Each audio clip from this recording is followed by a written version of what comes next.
여러분, 제가 잠깐 강의를 끊었죠. 자, 우리 다시 15번 문제부터 해설 시작해 보도록 하겠습니다. 자, 다음 자료에 해당하는 민족운동에 대한 설명으로 옳은 거를 고르래요. 그럼 일단 이 자료가 나타내는 게 무슨 운동인지 봐야겠죠. 자, 우리가 함께 여자의 몸으로 규문의 처하와 삼종지기에 간섭할 사무가 없사오나 나라를 위하는 마음과 백성된 도리에 어찌 남녀가 다르리요. 여기까지는 잘 모를 수 있어요. 어려운 말도 많이 나오고. 근데 진짜 핵심은 여기 나오죠. 듣사오니 뭘 갚으려고? 국채를 갚으려고 2천만 동포들이 석 달간 연초, 담배를 말합니다. 연초를 많이 먹고 대전, 돈을 굳이 모은다고 하오니 좋기 바람으로 흥감케 할지요 진정한 아름다움이라. 자, 이게 뭐죠, 여러분들? 이거 국채보상운동이에요, 여러분들. 그래서 제가 국채보상운동에 관련된 자료가 국채 1,300만 원은 우리 대한의 존망에 직결된 것이라 라고 하는 자료도 나오지만 이때 국채보상운동에 굉장히 여성들이 적극적으로 참여해서 여성들의 입장에서 쓰여진 자료가 나오더라도 국채보상운동이라는 걸 알아야 한다라고 제가 강조해드린 적이 있어요. 실제로 모의고사에 나온 자료이기도 하고요. 결국 이 문제는 국채보상에 대한 설명으로 옳은 거를 고르라는 문제입니다. 자, 근데 제가 국채보상운동은 뭐랑 비교하라고 했죠? 1920년대에 나오는 물산장려운동이랑 비교해야 한다라고 제가 누누이 강조했어요. 보겠습니다. 보기 1번. 평양에서 시작되어 전국으로 확산되었다. 이거는 국채보상운동이 아니라 물산장려운동이죠. 물산장려운동이 평양에서 전국이라면 국채보상운동은 대구에서 전국이잖아. 이거는.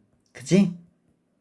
그러니까 평양에서 전국으로 퍼진 물산장려운동, 대구에서 전국으로 퍼진 국제보상운동 구분해야 됩니다.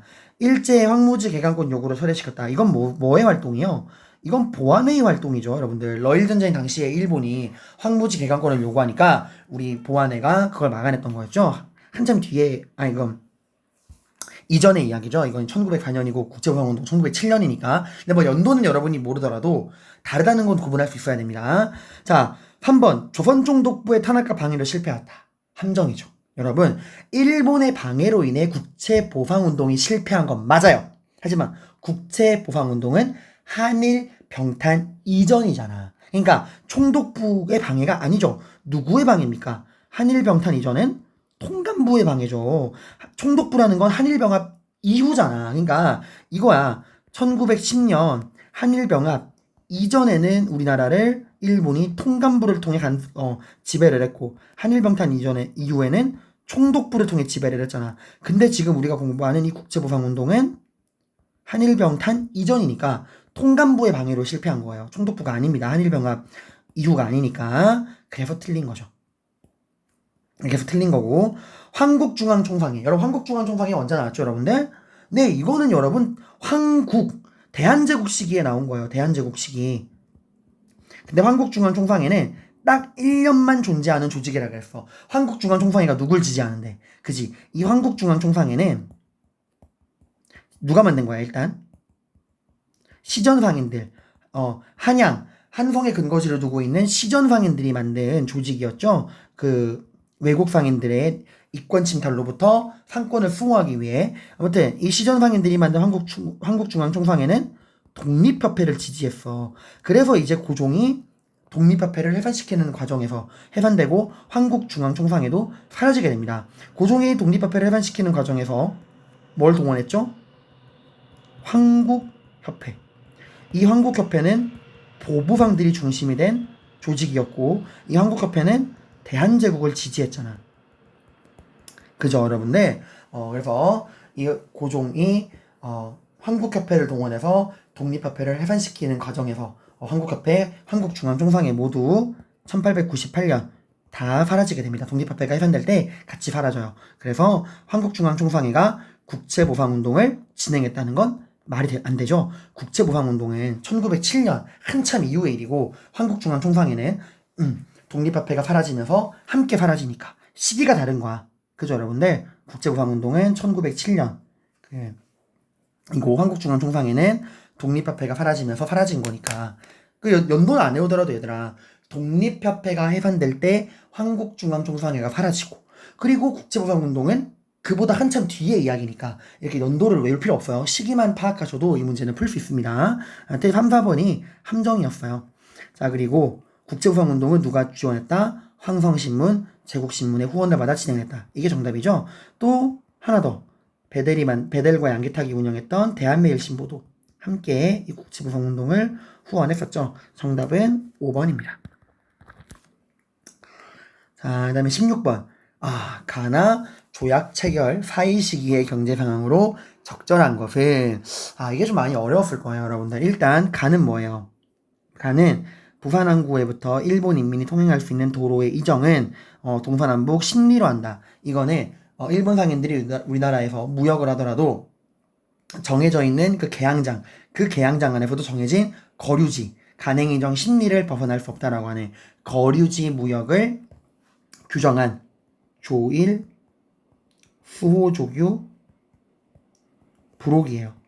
강화도 조약의 부속 조약이죠. 그리고 조선의 양아진 한성의 영업소를 개설할 경우를 제외하고 화물을 내지로 운반해서 상점을 차리는 걸 허락하지 않지만 내지 재판이 필요한 경우 지방 간의 허가를 받아야 한다. 자, 양화진 한성 내지 운반. 이거 뭐의 키워드라고 했죠? 이모군란 이후에 조선과 청나라가 맺은 조청, 상민, 수륙, 무역장정이잖아요. 이걸 통해서 이제 거류지 무역을 벗어나서 내륙 지방으로 진출할 수 있게 된 거죠. 이 둘 사이에 있었던 일로 올바른 거를 고르라는 건데, 이건 얘들아 한번 설명 좀 해주고 갈게. 자, 잠깐만. 자, 여러분, 우리 조일수호 조규 강화도 조약이 있죠. 조선과 일본은 자주국임에 평등한 권리를 가진다. 세계 항구를 개항해라. 해안 측량권, 치해법권, 이런 조일 수호 조규가 있었고, 이 조일 수호 조규의 부속 조약이 있죠. 조일 수호 조규 부속 조약. 여기서 나오는 게 뭐예요? 일본 상인들이 조선으로 와서 아무데나 내륙으로 들어올 수는 없다. 정해져 있는 그 계양장, 부산, 인천, 원산, 그 계양장 안에서도 정해진 거류지에서만 장사를 해라. 거류지 무역. 그리고 계양장에서 뭘 쓸 수 있다? 일본의 화폐를 쓸 수 있다. 라는 거였고, 또 다른 건 뭐였죠? 조일 무역 규칙. 이건 뭐예요? 삼무. 세 가지가 없었죠? 그게 뭐야? 무관세, 무항세, 그리고 무제한 곡물 유출이었어요. 자, 이래서 우리나라에 어떤 변화가 생겼죠? 일단 이 거류지 무역을 통해서 일본 상인들이 이제 내륙 지방으로 못 들어와. 그래서 내륙 지방으로 물건을 팔 때는 누구의 도움을 받아야 돼요? 우리 조선의 객주 여각 보부상 같은 중간 상인의 도움을 받아야 돼. 그래서 우리 조선의 객주 여각 보부상 같은 우리 조선의 중간 상인들이 성장을 했죠. 중개무역으로. 그리고 일본이 우리나라랑 장사할 때 무슨 체제? 미면 교환 체제. 해서 우리한테서는 쌀을 많이 사갔죠. 자기네가 이제 메이지 유신으로 근대화 중이니까 쌀이 부족해서 쌀을 많이 사가고요. 죄송합니다. 그래서 쌀을 많이 사갔고, 그리고 뭘 팔았어요? 영국산 면제품을 우리나라에 팔았죠. 근데 문제가 뭐야? 관세를 안 내잖아. 그지? 이러니까 관세를 매기지 않고 영국산 면제품이 마구 들어오니까 우리 조선의 내륙 지방에 있는 우리 조선의 가내수공업자들 어떻게 돼요? 몰락하게 되는 거죠. 그죠? 그리고 일본이 우리한테 쌀을 사가는데 무제한 곡물 유출이야. 쌀 가격이 어떻게 돼? 올라가. 이러니까 어떻게 돼요? 지주들이야 이득을 보겠지만 일반 농민들은 손해를 보는 이런 상황이었죠, 여러분들. 자, 그러다가 이게 변합니다. 조일수호 조규 부록은 무슨 사건을 통해서? 이모군란, 그리고 그 이후에 조청상민 수륙무역장정. 이걸 통해서 여러분들 어떤 변화가 생겨요? 이 청나라 상인들이 거류지 무역을 벗어나서 내지 무역을 하게 되죠. 내륙으로 진출한단 말이야. 이러니까 일본 상인들이 이제 청나라 상인들의 도전을 받게 된 거예요. 근데 일본 상인들은 거류지를 못 벗어나. 그러니까 일본도 부랴부랴 조일 수호조규 부록을 조일 수호조규 속약으로 바꾸게 됩니다. 이게 다 82년의 일이죠. 여기 내용이 뭐예요? 일본도 거류지를 벗어나서 이제 어디로 들어올 수 있게 해달라? 내륙 지방으로 들어올 수 있게 해달라. 내지 통상권, 내지 무역을 허용하는 거야. 그래서 간행이정 10리가 50리, 100리로 늘어나게 되는 거죠. 자, 조일수호조규 속약입니다. 자, 그 다음에 이 조일무역규칙. 조선이 바꾸려고 노력을 하지만 못 바꾸다가 어떻게 우리가 조미수호 통상조약을 맺죠. 황준원의 조선 책략을 계기로 청나라의 그 알선을 통해서 조미수호 통상조약이 맺어지게 됩니다. 이 조미수호 통상조약 내용이 뭐였어요?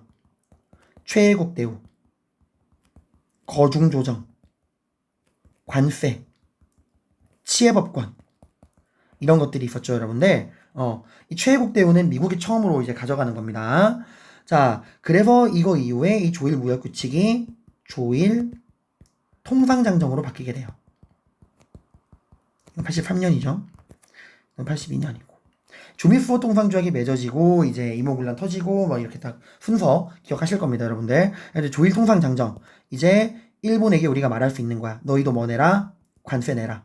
무관세가 관세로 바뀌게 되고요. 무제한 곡물 유출을 방어할 수 있는 방공령을 우리가 얻게 되고요. 대신에 우리가 일본에게 뭘 줘요? 미국에게 먼저 주었던 최애국 대우를 주게 됩니다. 그죠? 이거 기억하시죠? 자, 그래서 여러분들 아까 그 문제가 뭐였어요? 가가 뭐였죠? 이 조일수호족의 부록이었잖아. 그리고 나는 뭐였죠? 조청상민 수륙무역장정이었어요. 그 사이에 있었던, 그러니까 그건 뭐야? 강화도 조약으로 맺어진 부속 조약 이후에 있었던 이런 경제적인 상황, 이걸 고르라는 문제였어요. 좀 어려운 문제였어요, 사실. 자, 그래서 다시 돌아와서 보시면은 결국 하나하나 보시면 가나 사이니까 이 가와나 사이의 시기니까 잠깐만요. 아이고. 네. 가와나 사이에 있었던 거니까. 자, 뭐야? 강화도 조약 이후 부속 조약이 맺어진 이후의 상황. 그죠? 1번. 영국산 면제품. 그죠? 일본이 우리한테 미면 교환 체제로 우리한테서 쌀을 많이 사가고 무관세에 힘입어서 영국산 면제품을 마구 팔아치워서 우리 조선의 가내수공업자들이 몰락을 했었죠. 영국산 면제품이 주로 수입되었다. 1번이 정답이네요. 외국 상인의 내륙 진출이 본격화되었다. 이거 언제부터죠? 나 이후부터죠. 나로 인해서 조청상민 수륙 무역장정으로 인해서 청나라 상인들이 내륙 지방으로 들어오면서 최애국 대우를 내세워서 다른 외국 상인들도 내륙 지방으로 들어오게 되죠. 나 이후입니다. 정부가 일본 세균에게 관세를 징수한 거. 이거 나 이후. 뭐예요? 이거는 조일 무역 규칙이 바뀌었던 조일 통상장정 때예요. 무관세가 관세로 바뀌고 방공령에 최애국 대우를 허락했던 조일 통상장정 83년.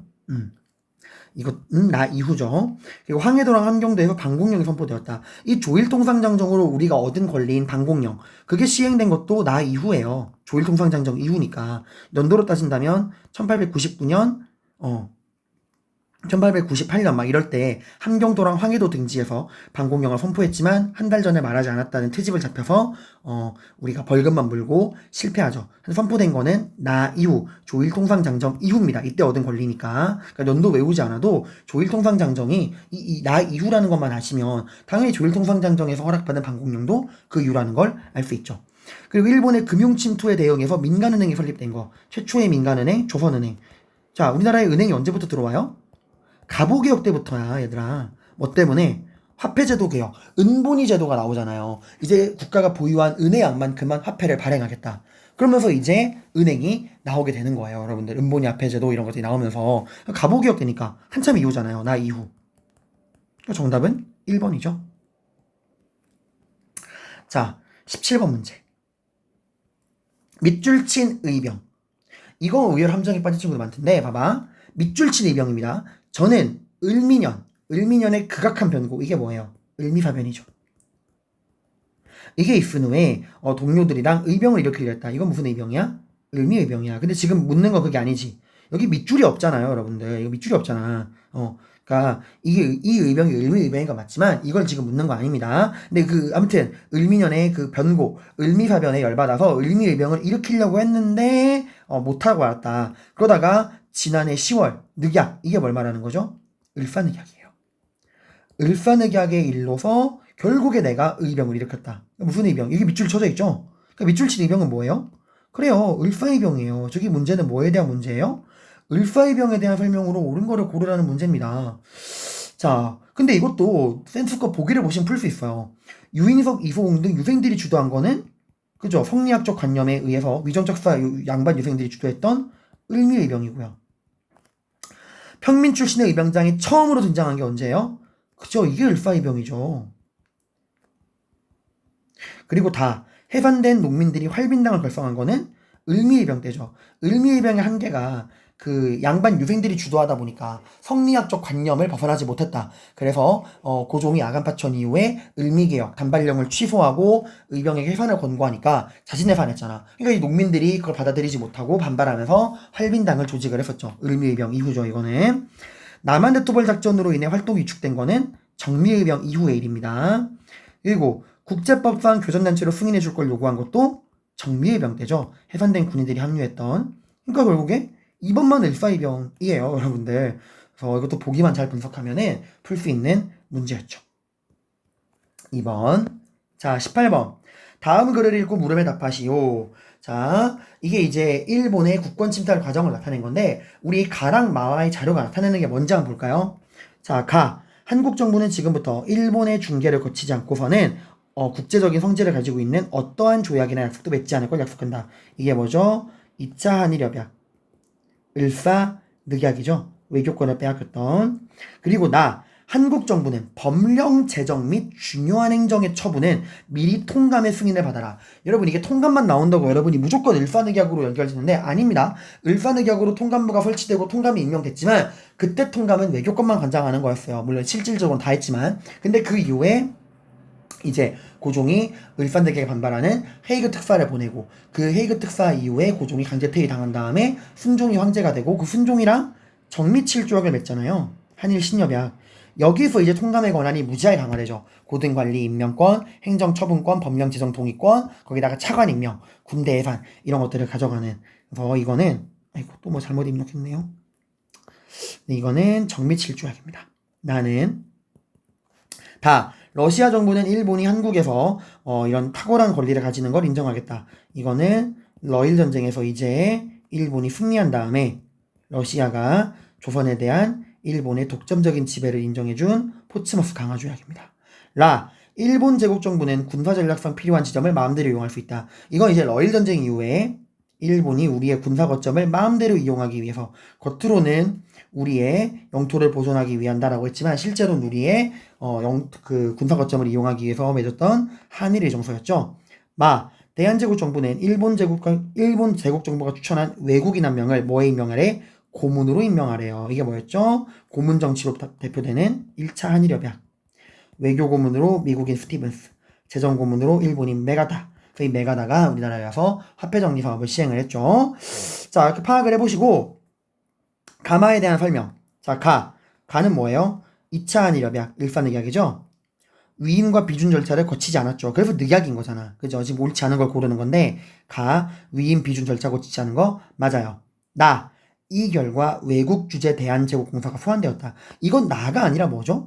가예요. 우리가 을사늑약으로 외교권을 빼앗겨서 더 이상 이제 우리나라에 다른 나라 외교관들이 머무를 이유가 없으니까 대한제국에 주둔하고 있던 외국 공사들이 떠나가고 또 우리가 외교권이 없으니까 다른 나라에 우리 대한제국의 외교관들이 머무를 수 없는 거야. 그래서 외국에 나가 있던 대한제국 외교관들도 다 철수하고 이런 일이 일어난 거는 우리가 외교권을 빼앗겼던 을사늑약 때예요. 틀린 건 2번이죠. 대한제국이 대한 일본의 독점적 지배권 인정한 거. 이게 포츠머스 강화 조약이죠, 여러분들. 3번. 그다음에 4번. 이게 이제 대한제국에 대한 일본의 독점적 지배권 인정한 거. 이거 3번 다 포츠머스 강화 조약 맞는 거죠. 그다음에 4번. 대한제국의 영토 보존을 명분으로. 그죠? 일본이 겉으로 이렇게 말을 했어. 우리가 이제 러시아랑 싸우는 건 너희 대한제국의 영토를 보존하기 위함이니 너희 대한제국은 중립을 선언할 게 아니라 우리 일본을 도와서 우리 일본이 러시아랑 전쟁하는 과정에서 필요로 하는 모든 군사 거점을 마음대로 이용하게 해달라 라고 했던 게 한일 의정서 맞는 거죠. 그리고 5번 1차 한일협약 고문정치 외교 고문 미국인 스티븐스 파견한 거 맞는 내용이죠. 틀린 거, 옳지 않은 건 뭐죠? 2번입니다. 자, 그 다음에 말을 일어난 순서대로 바르게 배열해 볼까요? 자, 제일 먼저 뭐죠? 러일 전쟁이 터지고 일본이 우리한테 한일 의정서를 강요하고요. 그 다음에는 1차 한일협약으로 우리한테 고문을 보내고요. 그리고 일본이 전쟁에서 승기를 잡은 다음에 러시아로부터 우리 대한제국에 대한 일본의 독점적 지배권을 인정받습니다. 포츠머스 강화 조약. 그리고 우리한테서 외교권을 빼앗아간 이치한 일어박 을사대격을 맺고 더 나아가서는 정미칠주약으로 군대도 해산시키고 고등관리 임명권 차관정치로 넘어가게 되죠. 그래서 라마 다가나 정답은 4번입니다. 바르게 배우란 거니까요. 자, 20번 문제 볼게요. 밑줄 친 이 섬에 대한 일본 측 주장을 반박하기 위한 탐구 활동으로 적절하지 않은 것. 이거 너무 쉬운 문제였어요. 이 섬이 뭐죠? 네, 독도입니다. 이거 독도예요. 독도. 자, 볼게요. 신즉 동국 여지 북남. 이게 이제 독도가 우리 땅이라고 하는 문헌 그 증거가 될 수 있는 문헌 자료죠. 세종실록 지리지 신즉 동국 여지 북남. 독도에 관련된 내용 맞고요. 대한제국이 발표한 칙령제 41호. 이때 이제 울릉도와 독도가 우리 땅이다라고 선언을 했고 이게 이제 독도의 날이잖아요. 이 칙령제 41호가 발표된 그 10월 3일이 독도의 날입니다. 일본의 무주지 선점론. 일본이 이제 러일 전쟁 당시에 독도는 사람이 살고 있지 않는 땅이니 우리 일본이 가져간다 하고 러일 전쟁 때 강제로 병합을 합니다. 그때 내세웠던 무주지 선점론에 대한 문제점을 살펴본다. 맞는 거고요. 만주철도 무설권을 획득하기 위한 일본의 활동. 이건 뭐예요? 이거는 우리한테서 간도를 우리 땅인 간도를 자기네가 을사늑약 이후에 우리에게서 빼앗은 외교권으로 자기들 멋대로 청나라랑 협약을 통해서 우리의 간도를 팔아넘긴 간도협약이죠. 간도랑 관련된 겁니다. 틀린 거죠? 정답은 4번이죠. 우리 영토를 확인해주는 1905년 이전의 일본 문서. 대표적인 게 태정관 지령이 있죠. 메이지 유신 당시에 독도는 우리 일본 땅이 아니다 라고 일본 최고 행정기관인 태정관에서 말했던 태정관 지령. 그래서 이거는 독도랑 관련된 게 맞아. 그래서 옳지 않은 거니까 4번이 정답이 되는 겁니다. 자, 21번. 가나 시기 경제 상황에 대한 설명으로 가장 적절한 것. 이것도 아까 선생님이 그 설명해준 요거. 아이고, 잠시만요. 이 내용이랑 연결해서 보셔야 돼요, 여러분들. 아까 그 문제에서 가가 이 조일무역규칙이고 나가 조일통상장정이에요. 이 조일무역규칙 당시의 경제상황, 조일통상장정 당시의 경제상황 이걸 고르라는 게 이 문제였습니다. 자, 결국 이 문제는 21번 문제는 앞서 풀었던 이 16번 문제랑 자매품입니다. 가가 뭐라고요, 여러분들? 가 봅시다. 일본 인민은 쌀을 마음대로 가져갈 수 있고 특히 원래인데 모든 선박은 항세를 납부하지 않는데 무관세. 이걸 통해 우리가 알 수 있는 거는 가가 뭐라는 거? 무관세, 산물을 규정한 아이고 왜 이럴까요 계속? 정말 조일 무역규칙. 그리고 나는 뭐죠? 이건 최애국 대우를 말하는 거잖아요. 이 일본에게 최애국 대우를 허락해 준 거는 조일 통상장정이죠. 이 가와 나 각각의 시기에 경제에 대한 설명으로 적절한 거를 고르는 문제입니다. 자, 1번. 조선의 간해수공업자의 타격을 받았다. 맞죠? 조일 무역 규칙으로 무관세, 무항세, 무제한 곡물 유출. 그래서 미면 교환 체제. 일본은 우리한테서 쌀을 무제한으로 사가고 무관세에 힘입어서 영국산 면제품을 우리나라에 관세를 매기지 않고 싸게 팔다 보니 영국산 면제품이 들어오다 보니 조선의 간해수공업자들이 타격을 입었다. 맞는 내용이죠. 자, 2번. 시전 상인들이 상권 수호 운동을 전개한 건 언제부터예요? 외국 상인들이 본격적으로 내륙 지방에 들어오는 이모군란 이후 조청 상민 수륙 무역장정 이후부터입니다. 그때부터 1890년대 정도부터 시전 상인들이 상권 수호 운동을 전개하고 더 나아가 나중에 뭘 만들죠? 한국중앙총상회를 만들고 독립협회를 지지하잖아. 이때가 아니에요. 그러니까 나 이후 이모군란 이후 1890년대입니다. 일본의 토지 침탈에 맞서는 농광회사. 이건 뭐랑 세트예요? 러일 전쟁 당시에 일본이 우리한테 황무지 개간권을 요구할 때 그걸 막아낸 보안회가 만든 회사가 농광회사잖아. 이것도 한참 이후에요. 러일 전쟁 때니까. 자, 나 보부상이 중심이 되어 한국협회를 조직하고 이거 독립협회 한국협회라는 거 한국 대한제국 독립협회 때잖아. 이것도 한참 이후의 일이죠. 그래서 이 한국협회는 대한제국을 지지하고 보부상들이 만든 한국협회는 대한제국을 지지하고 시전상인들이 만든 한국중앙총상회는 독립협회를 지지하고 그래서 고종이 한국협회를 동원해서 독립협회를 해산시키는 과정에서 한국협회, 한국중앙총상회 모두 사라진다라고 이야기를 했어요. 자, 일본 상인은 불평등 조약을 바탕으로 대무역을 독점했다? 아니죠. 여러분 열어봐봐. 일본이 강화도 조약 이후에 우리의 무역을 독점하고 있었어요. 이건 맞아. 이런 조일 무역 규칙, 조일 수호 조교 불호 이런 거에 힘입어서 독점하다가 이모군란 터지고 조청상민 수역 무역장정이 맺어지잖아요. 그죠? 그리고 누가 막 우리나라에 들어와. 청나라 상인들이 들어오잖아. 이때는 일본과 청나라 상인들이 막 치열한 경제 대립을 벌여요. 청나라 상인들이 막 추격을 해오잖아. 대립을 해. 그래서 이 청나라랑 일본 간의 이런 경제적인 대립이 원인이 되어서 청일전쟁이 터지고 이 청일전쟁에서 누가 이겨? 일본이 이기고 이때부터 일본이 우리의 경제적 이권을 독점하잖아. 근데 이 조일통상장정은 이모군란과 조청상민 수역장정 이후란 말이에요. 그러니까 일본과 청나라가 한창 경쟁하고 있을 때야. 독점하는 게 아니죠, 여러분들. 그럼 정답은 1번입니다. 이거 되게 촘촘했던 문제였어요, 여러분들. 되게 어려운 문제였어. 이모군란, 조청상민 수도무역장정 이후에 조일통상장정이 맺어졌다. 그리고 이때는 이모군란 이후 조청상민 수도무역장정 이후에 내지 무역을 앞세우고 청나라 상인들이 들어와서 일본과 경쟁이 치열했다. 그리고 이런 청나라 일본 상인의 치열한 경쟁이 나중에 청일전쟁으로 이어지고 그 이후에 일본이 경제권을 독점하는 겁니다. 이런 것들 알아두세요. 자, 가나운동에 대한 설명으로 옳지 않은 것. 가는 뭐예요? 여기 보시면 자강이라는 이야기가 계속 나오네요. 가는 뭐예요? 자강을 강조하고 있던 대한자강회. 이건 무슨 운동이에요? 이게 운동이잖아. 애국 계몽운동이죠. 나는 뭐죠? 오라 저들이 한 행위는 만고에 일찍이 없던 일로서 한 조각 종이에 조인해서 나라가 망했다. 이거 비교법이라고 했죠. 진짜 망한 게 아니라 나라가 망한 거랑 똑같다. 이거 뭐예요? 을사늑약을 말하는 거고 이 한 조각 종이라는 게 을사늑약이고 이 나는 뭐예요? 그 을사늑약에 반발했던 을사의병. 그러니까 무슨 운동? 항일의병운동.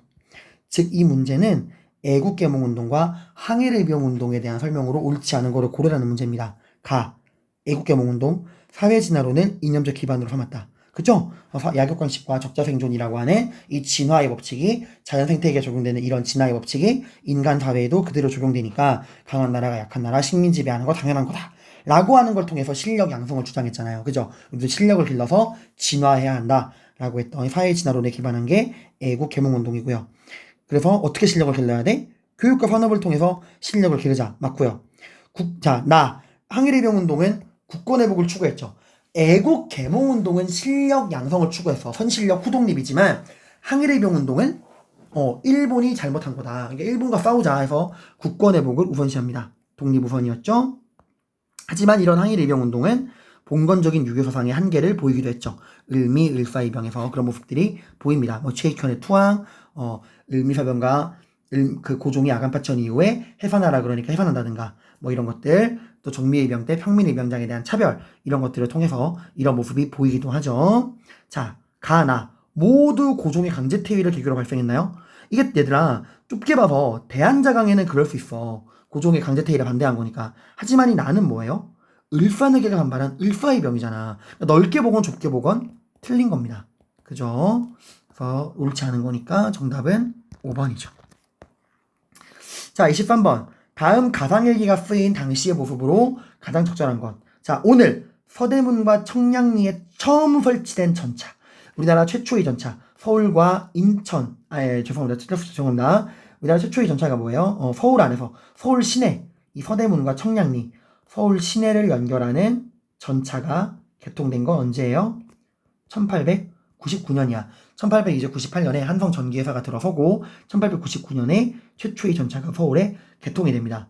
자, 이 당시에 볼 수 있는 모습이니까 볼게요. 이게 이 이전, 적어도 이 일기가 쓰이기 이전에 이미 만들어져 있던 게 정답이 돼야겠죠? 2번, 시일야 방송대곡이래요. 자, 시일야 방송대곡이 뭡니까? 나 오늘 밤 목 놓아 울겠노라 라는 거야. 이게 무슨 글이에요? 그죠? 이거는 장지연이라는 사람이 을사늑약에 반발해서 황성신문에 실었던 글이죠. 1905년에 을사늑약에 반발하던 글이죠. 황성신문에서. 장지연. 나중엔 친일파가 되지만. 자, 틀린 거고. 백동화 환수 조치. 이건 뭐죠? 그죠? 이거는 1차 한일협약 결과 우리나라에 왔던 재정고문 메가다가 시행했던 화폐정리 사업이야.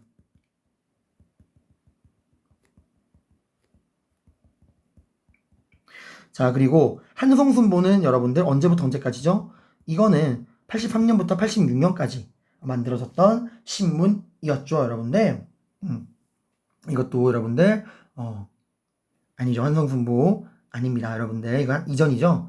자, 그다음 원각사. 우리나라 최초의 근대식 극장. 여기서 이제 은색이나 치악산 같은 것들을 관람을 할 수 있었죠. 자, 이 원각사가 만들어진 건 1908년입니다. 자, 그래서 여기 1번 명동성당. 명동성당은 1898년에 완공이 돼요. 그러니까 이 일기가 쓰인 전차 개통식. 전차가 만들어질 당시에 볼 수 있는 거는 그 이전의 모습이니까 요거밖에 없죠. 명동성당. 정답은 1번입니다. 되게 촘촘하게 여러분들이 공부를 했어야 되는 거예요. 사실 이 2번, 3번, 5번은 쉽게 걸렀을 건데 한성순보에서 헷갈렸을 수도 있겠죠. 자, 24번. 가식이 대한민국 임시정부의 활동으로 옳은 거를 고르랍니다. 임시정부의 개헌 과정이죠. 자, 보겠습니다. 1차 개헌. 처음 임시정부는 대통령 중심제였어요. 그래서 이승만을 대통령으로 임명을 했는데 외교론이 잘 안 되고 이승만의 위임 통치청원서가 계기가 되어서 국민대표회의가 열리죠. 임시정부가 나아갈 방향에 대해서 논의해보자 해서 창조파와 개조파로 나뉘어서 갈등을 벌이다가 결국 국민대표회의가 결렬됩니다. 그리고 이제 이승만은 탄핵을 당하고요. 25년에. 그리고 박은식이 대통령이 돼요. 그리고 박은식은 임시정부를 바꿔야 한다, 개혁을 해야 한다 해서 2차 개헌을 통해서 여러분들 대통령에게 너무나 많은 권력을 몰아주니까 이런 일이 생기는 거다 해서 국무령 중심의 지도체제로 바꾸게 됩니다. 의원 내각제라고 했죠. 대통령이 아니라 국무령, 의원들에게 권력을 나눠주고 이 국무령, 의원들이 모여서 내각, 정부를 구성해서 책임지고 이 내각, 정부를 이끌게 하자라고 하는 의원 내각제, 내각 책임제, 국무령 중심제로 나가게 됩니다. 하지만 사람들이 안 모여요. 국민대표회의 이후에. 그래서 한 번 더 바꿉니다. 이제 국무령이 아니라 국무위원 중심의 집단 지도체제.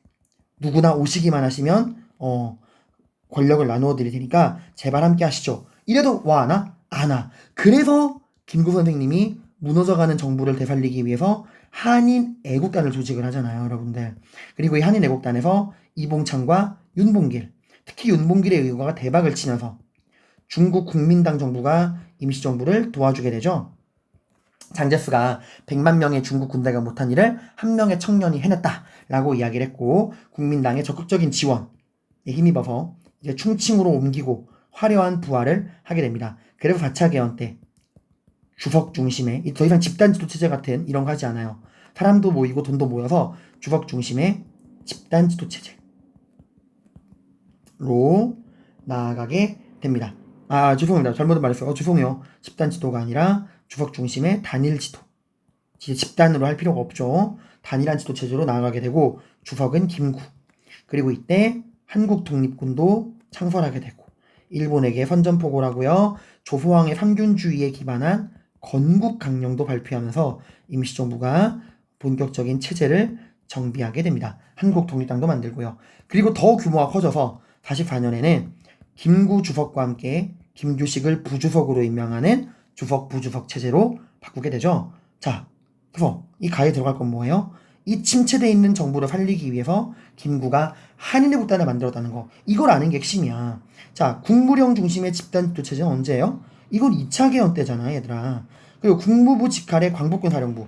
이건 여러분 1920년대예요. 이거 임시정부가 처음 만들어졌을 때 국민대표회의가, 여러분 이거 연도를 안 해오더라도 저랑 그 임시정부 활동 표로 공부할 때 이렇게 공부하면서 국민대표회의가 열리기 전 임시정부가 제대로 된 역할을 수행할 때, 그때 이제 임시정부가 외교론을 중심으로 하긴 했지만 이 만주지방에 흩어져 있는 독립군들을 통제하기 위해서, 관리하기 위해서, 체계적인 지도부 역할을 하기 위해서 광복군 총영, 광복군 사령부 등을 설치했다라고 이야기를 했어요. 국민대표회의 열리기 전이잖아, 얘들아. 자, 그리고 또 뭐 육군 주만 참의부도 만들었다, 이런 걸 얘기를 했을 겁니다. 자, 그리고 국민대표회의에서 독립운동의 방향을 논의한 것도 이 가 이전이잖아요. 다 가 이전이죠. 가 이전. 이승만 탄핵 박은식 대통령도 가 이전입니다. 다 이때 얘기잖아, 얘들아. 이 내용 정리한 거를 참고해서 푸시면은 되게 쉬운 문제였어요. 1번이죠. 자, 25번 하기 전에 여러분 잠깐만 끊고 다시 하도록 할게요. 너무 오래 켜놓아가지고 지금 언제 끊길지 몰라서 한번 끊고 다시 하도록 하겠습니다.